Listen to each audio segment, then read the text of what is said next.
बिस्मिल्लाहिर्रहमानिर्रहीम, अस्सलाम वालेकुम। खेलों की खबरों पर तबसरा और तज़ियों से स्कोर के एक और प्रोग्राम के साथ सैयद याह्या हुसैनी आपकी खिदमत में हाजिर है। शायद हम पाकिस्तान क्रिकेट के बदतरीन दौर से गुजर रहे हैं। हालिया चंद बरसों में ICC के बड़े इवेंट्स में पाकिस्तान को पहले जिम्बाब्वे, फिर अफ़गानिस्तान और उसके बाद अमरीका जैसी क्रिकेट टीमों से शिकस्त हुई। बामी सीरीज़ में कामयाबियों ने ऑपरेशन क्लीन अप या सर्जरी की बातें भी आवाम को भुला दी, लेकिन बासलाहियत और बेहतरीन टीमें ICC इवेंट से पहले इन कामयाबियों को खातिर में नहीं लाती और उनका हदफ ICC इवेंट्स में फ़तह के झंडे गाड़ने का होता है। चंद बरसों में क्रिकेट पंडित और साबिक क्रिकेटर स्ट्राइक रेट और मिडल ओवर्स में बेहतर औसत से खेलने का जो राह गलाते रहे हैं, इस पर मैनेजमेंट और ना टीम के खिलाड़ियों पर कोई असर पड़ा। हर इवेंट की नाकामी की जिम्मेदारी उन खिलाड़ियों के ना होने पर डाल दी जाती है जो इंजरी की वजह से स्क्वाड का हिस्सा नहीं बन पाते। भारत के खिलाफ मैच में पाकिस्तानी शायकीन के लिए कोई मोड़ ऐसा ना आया जिसमें उम्मीद हो सके कि ग्रीन शर्ट्स किसी शोबे में तो उन्हें दिलासा दे सकें। कमाल यह है कि कप्तान मोहम्मद रिजवान अब भी साइम अयूब और फ़खर जमान के ना होने का रोना रो रहे हैं। ICC चैंपियंस ट्रॉफी 2025 में पाकिस्तान का सफ़र तकरीबन ख़त्म हो गया है। भारत से मायूस कुन कारकर्दगी और शिकस्त के बाद पाकिस्तान क्रिकेट टीम के कप्तान मोहम्मद रिजवान ने कहा कि मैच से कबल टीम बैठक में 280 रन बनाने की बात हुई थी। पिच ऐसी थी जहां सिंगल रन लेना आसान न था। उनकी और सऊद शकील की पार्टनरशिप बनी, लेकिन गलत शॉट खेलकर आउट हो गए। देखिए, मिडल ऑर्डर हमारा तौक़ात तो पे है और इससे पहले लोगों ने परफॉर्म भी किया है और थोड़ा सा एक्सप्लेन कर जाऊँ, क्योंकि हमने कल हमारी मीटिंग में ये डिसाइड हुआ था कि हम इस पिच पे 270 280 ही अराउंड इतना ही स्कोर होना था, क्योंकि आउटफील्ड भी स्लो थी, पिच भी स्लो था, तो बॉल गैपों में जा नहीं रहे थे। तो अगर 280 जेन में रखे तो इट मीन्स के 30 रन उसके 3 हो जाएगा यहाँ पे, और सबको पता है कि 280 और होता शायद रिजल्ट कुछ और हो जाता। मगर हमने, मैं और सऊद ने जहाँ पे थोड़ी सी पार्टनरशिप बिल्ड करने की कोशिश की, जिसकी वजह से हमने काफ़ी टाइम भी लिया और मगर उसके बाद जो विकेट और जो हमने हमारी शॉट सिलेक्शन थी वो थोड़े सा मेरे ख्याल से थोड़ा सा पुअर रहा और वहाँ पे उन लोगों को चांस मिला विकेट लेने का। तो उसके बाद जो हमारी मिडिल ऑर्डर थी थोड़ी शायद उन पे प्रेशर आया, उन लोगों ने बिल्ड किया और जिसकी प्रेशर की वजह से शायद हम उस तरह संभल नहीं पाए। कप्तान मोहम्मद रिजवान अपने बयानात की वजह से सोशल मीडिया पर ट्रोल होते रहे हैं। ना ही उनकी मैदान में तैयारी नज़र आती है और ना ही मीडिया के सामने गुफ्तगू करते हुए। मोहम्मद रिजवान का कहना है कि उनका हदफ 280 रन बनाना था, लेकिन वो ऐसा ना कर सके क्योंकि पिच पर सिंगल रन लेना आसान ना था। लेकिन ये सूरत हाल हरीफ टीमों के साथ पेश क्यों नहीं आती? पाकिस्तान ने पहले पावर प्ले यानी इब्तदाई 10 ओवर में 2 विकेट के नुकसान पर 52 रन बनाए, लेकिन उसके बाद मोहम्मद रिजवान और सऊद शकील ने अगले 10 ओवर में 60 गेंदें खेलते हुए महज 27 रन स्कोर में जोड़े, जिसमें सिर्फ एक चौका शामिल रहा। जबकि हदफ का ताक़ुब करते हुए भारत ने इब्तदाई 10 ओवर में 64 रन एक खिलाड़ी के नुकसान पर बनाए और भारत ने अगले 10 ओवर्स यानी 11 से 20 ओवर्स तक 45 रन बनाए और हारिस रऊफ के एक ओवर में 14 रन भी बटोरे। कैच भारत ने भी ड्रॉप किए, लेकिन ना रिजवान और ना ही सऊद शकील उससे फ़ायदा उठा सके और कैच ड्रॉप होने के अगले ही ओवर में पवेलियन चलते बने।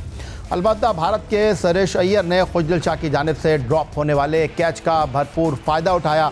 56 रन की शानदार इनिंग खेलकर टीम की फतह में अपना किरदार निभाया। पाकिस्तान क्रिकेट टीम ने न्यूजीलैंड के खिलाफ डॉट गेंदों से भी कुछ सीखा नहीं। इफ्तिताही मैच में पाकिस्तान ने 161 डॉट गेंदें खेली और भारत के खिलाफ मैच में भी पाकिस्तानी बैटर्स ने ये रिवायत बरकरार रखी और 147 गेंदों पर कोई रन ही नहीं बनाया। पाकिस्तान क्रिकेट टीम के कप्तान मोहम्मद रिजवान से प्रेस कॉन्फ्रेंस में इमामुल हक को बतौर ओपनर शामिल करने और उनकी परफॉर्मेंस पर भी सवाल हुआ, जिस पर मोहम्मद रिजवान ने वही पुराना बयानिया अपनाया कि साइम अयूब के न होने से उनका कॉम्बिनेशन मुतासिर हुआ है और इमामुल हक एक मुख्तलिफ अंदाज के बैटर हैं। नुकसान तो अगर आप देख ले तो सैम अयूब के उस टाइम से ही हो गया था नुकसान, क्योंकि सैम अयूब एक ऐसा पैकेज हमारे लिए हो गया था किसी वजह से हमारी पूरी टीम सेटल डाउन हो गई थी। मगर जहाँ से सैम अयूब भी गया तो शायद हमारी वो जो हमारा जो बैलेंस था, हमारी जो टीम की कम्बिनेशन थे उसमें काफ़ी असर पड़ा था। फिर फ़खर आया, फ़खर ने चीज़ों को अलहमदुलिल्लाह जो चीज़ हमें रिक्वायर्ड थी वो किया। फिर फ़खर जमान गया, फिर इमाम आया। तो देखिए, इमाम उल हक एक डिफरेंट प्लेयर है और फ़खर जमान एक डिफरेंट प्लेयर है, तो आप दोनों को मैच नहीं कर सकते किसी की कैटेगरी पर, क्योंकि वो डिफरेंट कैलिबर और डिफरेंट चीज़ें उनके पास है। तो ये है कि फ़खर जमान आप कह सकते हैं ऐसे कि यार वो उसका तो शायद डिफरेंट होता, मगर इमाम भी अच्छा, जो क्योंकि हमें जो ओपन की तरफ से पार्टनरशिप चाहिए थी वो थोड़ी सी बेस्ट थी। 41 तकरीबन अराउंड हमारी पार्टनरशिप ओपन की हुई है, मगर मैं समझता हूँ कि ये दोनों प्लेयर बड़े बड़े प्लेयर हैं। सिर्फ मोहम्मद रिजवान नहीं बल्कि ऐसा लगता है कि पूरी टीम को एक ही बात रटाई गई है। साइम अयूब दौरे जनूबी अफ्रीका में इंजर्ड हुए, लेकिन उसके बाद से ही हर कोई ये राग अलाप रहा है कि साइम अयूब का ना होना पाकिस्तान के लिए बहुत नुकसानदेह है और शिकस्त की वजह भी वो इसी को करार दे रहे हैं। आपने देखा है कि साइम अयूब की इंजरी की वजह से टीम की रिक्वायर्ड थी। साइम जिस फॉर्म में था और जिस तरह का टैलेंट वो है और जिस तरह की परफॉर्मेंसेस वो पाकिस्तान से कर रहा था, तो वो जाहिर बात है उसको मिस करेंगे। जाहिर बात है कि हमारे दोनों इनफॉर्म बैट्समैन थे और वो उनका टीम में ना होना काफ़ी चीज़ें आपकी चेंज हो जाती हैं, आपका बैटिंग लाइनअप चेंज हो जाता है। बिल्कुल, हमारा मैं जैसे पहले ही बोला पावर प्ले उस तरह का जा नहीं पाया और उसमें आप कह सकते हैं कि फ़खर का ना होना भी। क्या सिर्फ एक या दो खिलाड़ियों के ना होने से टीमें शिकस्त खाती हैं? पाकिस्तान टीम के खिलाड़ियों की गुफ्तगू से तो ऐसा ही नज़र आता है, लेकिन यह सूरत-ए-हाल टीमों के साथ पेश क्यों नहीं आती? ऑस्ट्रेलियाई टीम अपने अहम fast bowler Mitchell Starc, PAT Cummins, Josh Hazlewood और ऑलराउंडर मिचेल मार्श और मार्नस स्टोइनिस के बगैर चैंपियंस ट्रॉफी में शरीक है, लेकिन उन्होंने कोई बहाना नहीं बनाया और उनके बेंच स्ट्रेंथ ने इंग्लैंड के खिलाफ 300 से ज़्यादा रन का हदफ हासिल करके बताया कि किसी आम खिलाड़ी का ना होना भी शिकस्त की वजह नहीं बन सकती। न्यूजीलैंड क्रिकेट टीम अपने अहम फास्ट बॉलर लॉकी फर्गूसन और बेन सील्स के बगैर चैंपियंस ट्रॉफी खेल रही है और उन्होंने न सिर्फ ट्राई नेशन सीरीज़ जीती बल्कि पाकिस्तान के खिलाफ पहला मैच भी बड़े मार्जिन से अपने नाम कर लिया। भारत के बाद सबसे अहम बॉलर जसप्रीत बुमराह नहीं, जनूबी अफ्रीका एंड्रे नोकिया के बगैर खेल रही है, तो क्या शिकस्त के बाद उन्हें भी पाकिस्तान की तरह ये एक्सक्यूज़ देनी चाहिए कि उनके भी अहम खिलाड़ी मौजूद नहीं हैं, जबकि बाबर आजम, मोहम्मद रिजवान, शाहीन शाह अफरीदी, हारिस रऊफ और नसीम शाह जैसे टॉप क्रिकेटर्स पाकिस्तान टीम के साथ हैं? तो ये कहना कि साइम अयूब और फ़खर जमान के ना होने से फ़र्क पड़ा है, एक बचकाना बयानिए के अलावा कुछ दिखाई दे नहीं रहा। बाएं हाथ के जारहा मिजाज बल्लेबाज साइम अयूब की इंजरी और उनका ना होना शिकस्त की वजह कैसे बन सकता है? साइम अयूब ने PSL में परफॉर्मेंस की वजह से कौमी टीम में जगह बनाई तो उन्हें T20 बैनुल-अक़वामी मुकाबलों में अपनी पहली निफ सेंचुरी के लिए 26 मैचों का इंतज़ार करना पड़ा। उनके बारे में मुसलसल ये राय सामने आती रही है कि उन्हें मुसलसल मौका क्यों दिया जा रहा है। अलबत्ता ये बात भी दुरुस्त है कि वनडे क्रिकेट के 9 मैचों में वो 3 सेंचुरियाँ बनाकर 515 रन बनाने में कामयाब हुए, लेकिन उनके क्रेडिट पर सिर्फ 9 बैनुल-अक़वामी वनडे थे। बाबर आजम तो 128 वनडे का तजुर्बा रखते हैं, 19 सेंचुरियाँ उनके रिकॉर्ड बुक में दर्ज हैं। क्या शिकस्त की जिम्मेदारी उन पर आयद नहीं होती? कप्तान मोहम्मद रिजवान 88 बैनुल-अक़वामी एक रोज़ा मैच खेल चुके हैं, 4 सेंचुरियाँ उनके क्रेडिट पर हैं। क्या डॉट गेंदें खेलने के ज़िम्मेदार वो नहीं? और ये दोनों बैटर ICC रैंकिंग में टॉप पोजीशन पर बराजमान हैं। शाहीन शाह अफरीदी को 64 बैनुल-अक़वामी एक रोज़ा मैच खेलने का तजुर्बा है, क्या विकेटें लेना उनकी जिम्मेदारी नहीं थी? हारिस रऊफ 48 बैनुल-अक़वामी एक रोज़ा मैचों में पाकिस्तान की नुमाइंदगी कर चुके हैं, क्या उन पर जीत के लिए कोई किरदार अदा करने का भरोसा नहीं किया जा सकता? ये वो सारे सवालात हैं जो कि इस वक्त हर किसी के लबों पर मौजूद हैं। ब्रेक की तरफ जाएंगे और ब्रेक से जब वापस लौटेंगे तो शाहीन शाह अफरीदी, हारिस रऊफ, नसीम शाह, बाबर आजम और मोहम्मद रिजवान हमारे साथ हैं, लेकिन 2021 के बाद से हम भारत से जीत नहीं पा रहे, इसका खुलासा करेंगे।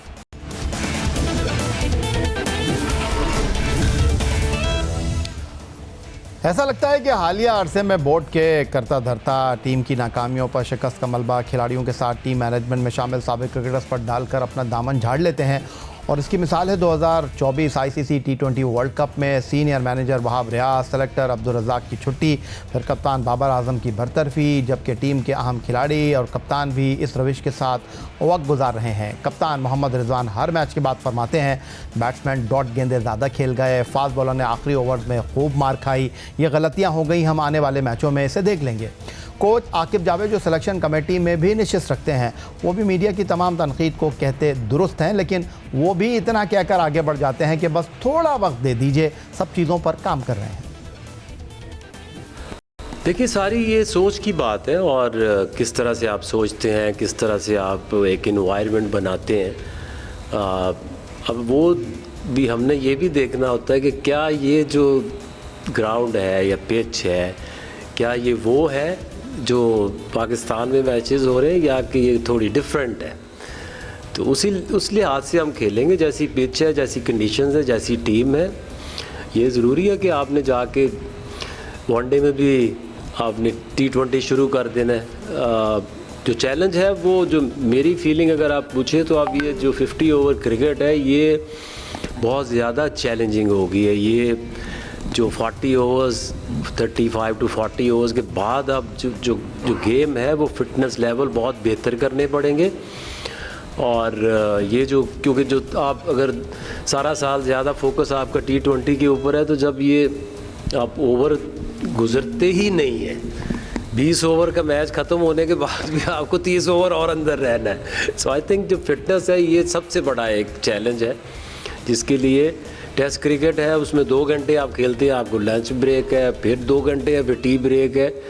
तो ये like 3.5 hours and some time more आपने ग्राउंड पे रहना है, फोकस रहना है, तेज़ गेम है। I think fitness is the key.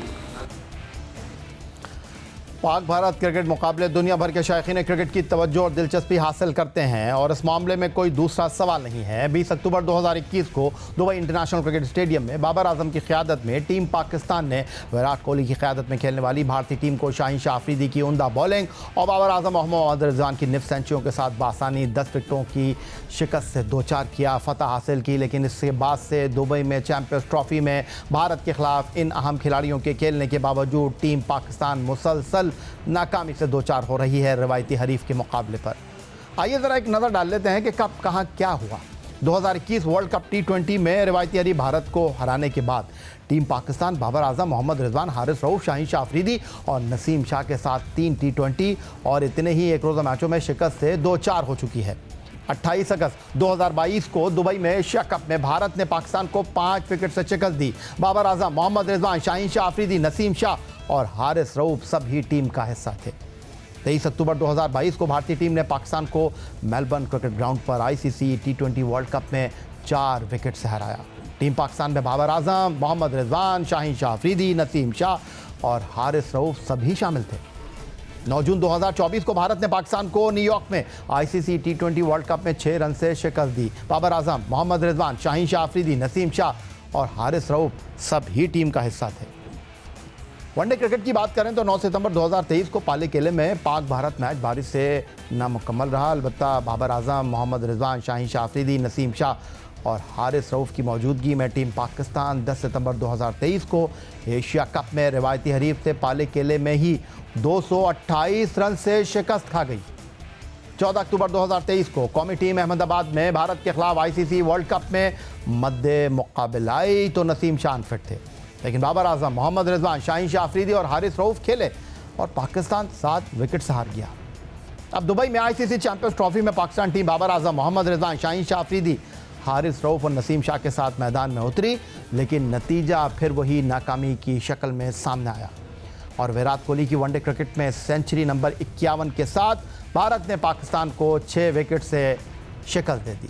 अब सबके जहनों में सवाल यह है कि क्या अब भी पाकिस्तान सेमीफाइनल में पहुंच सकता है। दुबई में जियो न्यूज़ के नुमाइंदे सिब्त आरिफ नकवी ने प्रेस कॉन्फ्रेंस में पाकिस्तान टीम के कप्तान मोहम्मद रिजवान के सामने ये सवाल रखा, क्या अब पाकिस्तान का सफ़र ख़त्म हो गया, जिस पर मोहम्मद रिजवान ने कहा फ़िलहाल ऐसा ही लग रहा है, लेकिन दीगर टीमों के नताइज पर इन्हिसार है, लेकिन ज़ाती हैसियत में वो ये पसंद नहीं करते।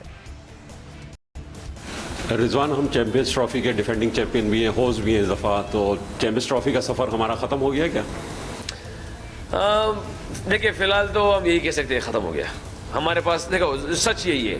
अब अगला मैच हम देखेंगे कि क्या कहते हैं बांग्लादेश क्या करती है न्यूजीलैंड के साथ, फिर न्यूजीलैंड और इंडिया के आपस में करते हैं, हम क्या करते हैं, तो एक लंबा सफ़र है। हाँ, ये है कि उम्मीद है, अल्लाह से यकीन है, क्योंकि हमारे पास तो अभी एक दिन अब हमारा डिपेंड इस चैंपियन ट्रॉफी का डिपेंड किसी और टीमों पर आ गया है। और मैं एज ए कैप्टन क्या कहते हैं हॉनेस्टली मैं बताऊँ ना, मुझे ये चीज़ें पसंद नहीं है। अगर आप में थप्पड़ है, अगर आप अपने तरीके से जीत सकते हैं तो वो करके दिखाएं, नहीं तो फिर किसी और के आश्रय में बैठना, तो मुझे इन चीज़ों की परवाह नहीं है। अगर हम टूर्नामेंट से बाहर हो या आए हो, मुझे चीज़ों की परवाह नहीं।